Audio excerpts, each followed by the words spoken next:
안녕하십니까. 5월 9일 목요일 신명기 17장 1절에서 13절 말씀입니다. 흠이나 악질 있는 소와 양은 아무것도 내 하나님 여호와께 드리지 말지니 이는 내 하나님 여호와께 가정한 것이 됨이니라. 내 하나님 여호와께서 내게 주시는 어느 성중에서든지 너희 가운데 어떤 남자나 여자가 내 하나님 여호와의 목전에 악을 행하여 그 언약을 어기고 가서 다른 신들을 섬겨 그것에게 절하며 내가 명령하지 아니한 이럴 성신에게 절한다 하자. 그것이 내게 알려짐으로 내가 듣거든 자세히 조사해 볼지니 만일 그 일과 말이 확실하여 이스라엘 중에 이런 가증한 일을 행함이 있으면 너는 그 악을 행한 남자나 여자를 내 성문으로 끌어내고 그 남자나 여자를 돌로 쳐 죽이되 죽일 자를 두 사람이나 세 사람의 증언으로 죽일 것이요 한 사람의 증언으로는 죽이지 말 것이며 이런 자를 죽이기 위하여는 증인이 먼저 그에게 손을 댄 후에 뭇 백성에게 손을 댈지니라. 너는 이같이 하여 너희 중에서 악을 제할지니라. 내 성중에서 서로 피를 흘렸거나 다투었거나 구타했거나 서로 간에 고소하여 내가 판결하기 어려운 일이 생기거든 너는 일어나 내 하나님 여호와께서 택하실 곳으로 올라가서 레위 사람 제사장과 당시 재판장에게 나아가서 물으라. 그리하면 그들이 어떻게 판결할지를 내게 가르치리니 여호와께서 택하신 곳에서 그들이 내게 보이는 판결의 뜻대로 내가 행하되 그들이 내게 가르친 대로 삼가 행할 것이니 곧 그들이 내게 가르치는 율법의 뜻대로 그들이 내게 말하는 판결대로 행할 것이요 그들이 내게 보이는 판결을 어겨 자로나 우로나 치우치지 말 것이니라. 사람이 많이 무법하게 행하고 내 하나님 여호와 앞에서 서서 섬기는 제사장이나 재판장에게 듣지 아니하거든 그 사람을 죽여 이스라엘 중에서 악을 제하여 버리라. 그리하면 온 백성이 듣고 두려워하여 다시는 무법하게 행하지 아니하리라. 아멘. 네, 잠깐 정지하시고 묵상하도록 하겠습니다. 네, 묵상 잘 마치셨나요? 나눔 시간 갖도록 하겠습니다. 네, 하나님은 어떤 분이십니까? 제가 하나만 했는데요. 멸시하는 자들을 멸하시는 분이십니다. 하나님을 멸시하는 자들을 멸하시는 분. 이제 왜 그렇게 이제 생각했냐면 이제 흠이 있는 소와 양을 드리지 말라. 그러니까 흠이 있는 예물을 하나님께 드리지 말라. 이건 하나님께 가정한 것인데, 자, 흠이 있는 예물을 드린다는 게 어떤 의미겠습니까? 그러니까 좋은 거는 내가 쓰고 쓰다 남은 거는 하나님께 드린다. 이런 느낌이죠. 그것이 하나님을 멸시하는 것이지 않겠습니까? 하나님께서는 그것을 결코 기뻐하지 않으신다는 것이죠. 그리고 또 우상을 섬기는 것도 마찬가지입니다. 하나님을 멸시한 것이죠. 하나님을 멸시하고 하나님을 두려워하지 아니하고 우상을 섬기는 자는 어떻게 말하고 합니까? 죽이라고 말씀하시죠. 물론 오늘 이 시대에서는 그렇게 죽이진 않습니다. 왜냐하면 이제 이스라엘과 같이 어떤 민족과 나라가 곧 하나님 백성의 공동체인 것은 아니니까요. 그러나 그런 죽이는 것과 동일한 아니면 그것보다 더한 것이 이제 교회 안에 있는데 그것이 바로 출교입니다. 그래서 교회 안에서 어떤 복음의 그 말씀에 따르지 아니하고 어기는 자들을 이제 그 재판을 통해서 출교를 하는데, 출교란 것은 뭐냐면 당신에게 구원이 없다라고 공적으로 선언하는 것이거든요. 예, 아주 큰 벌이라고 할 수 있습니다. 뭐 교회 안 나오는 게 어때서, 뭐 그게 뭐 어때서라고 생각할 수 있겠지만 하나님 앞에 그렇게 고하는 것입니다. 하나님, 이 사람은 그리스도인의 공동체에 들 자격이 없는 자이며 이 사람은 우리 하나님 나라에서 쫓아내셔야 합니다라고 선언한 것이기 때문에 아주 차라리 어쩌면 돌로 맞아 죽는 게 더 나을지도 모를 것입니다.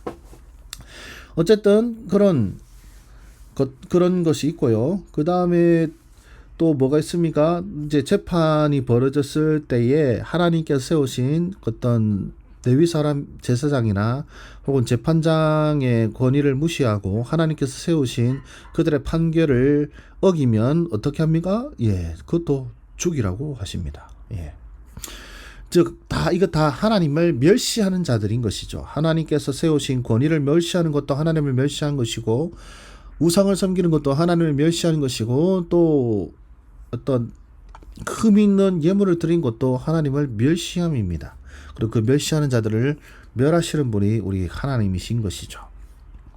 그러면 나에게 무엇을 말씀하십니까? 뭐 명백하지 않겠습니까? 하나님을 경외하라. 그분을 멸시하지 말라라는 것이죠. 예. 하나님을 두려워하고 하나님을 사랑하고, 그러니까 하나님을 좀 어렵게 여기셨으면 합니다. 예수님을 너무 편하게 생각해서 그런 걸까요? 좀 하나님을 어려워하지 않는 분위기가 좀 있는 것 같아요, 우리 안에. 그러나 하나님은 여러분들이 가장 어려워해야 될 분입니다. 가장 사랑하면서 동시에 가장 어려운 분이 우리 하나님이시고요. 그렇기 때문에 그 하나님을 멸시하지 않는 그런 삶을 요구가 됩니다. 그리고 하나님이 세우신 권세에 또 순종할 것을 또 우리에게 말씀하고 계시죠. 그래서 하나님의 말씀에 순종할 뿐만 아니라 하나님께서 세우신 권세자들, 제사장이나 그리고 재판관과 같은 하나님께서 재판을 위해서 세우신 권세자들의 말에 순종하지 않으면 그것도 또한 하나님께 불순종한 것으로 여기시고 죽이라고 하시지 않습니까? 예, 우리는 하나님께서 세우신 권세에도 순종해야 할 것도 또한 우리가 가져야 될 삶의 자세로 여겨집니다. 그러면 어떻게 살아야 되겠습니까?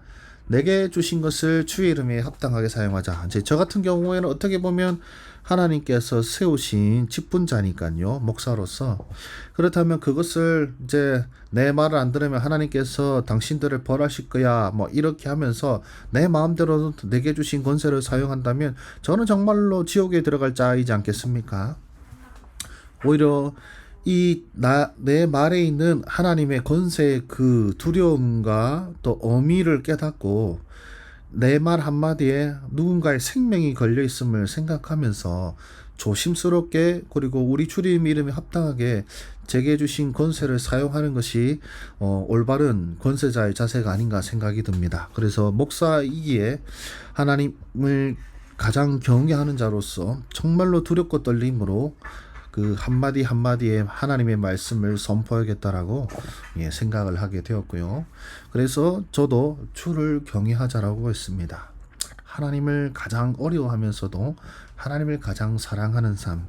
그래서 하나님의 말씀을 대언하는 말씀의 자리에서도 정말로 심사숙고해서 말씀을 선포해야겠고, 또 이 말 하나하나에 담겨진 어떤 하나님의 권세와 그리고 하나님의 그 영광을 생각하면서 참으로 신실하게 또 하나님을 경외하는 가운데 사역을 해야겠다라고 저는 제 자신에게 이렇게 적용하였습니다.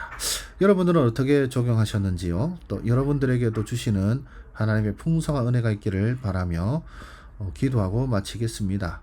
은혜가 풍성하신 하나님 아버지, 오늘 주님께서 우리에게 보여주신 참 하나님의 이름을 경외할 것을 가르치시는 이 말씀이 참 어떨 때는 두렵게 다가오기도 하고 또 나 자신을 바라볼 때 참 바뀌어야 될 것이 많음을 보게 됩니다.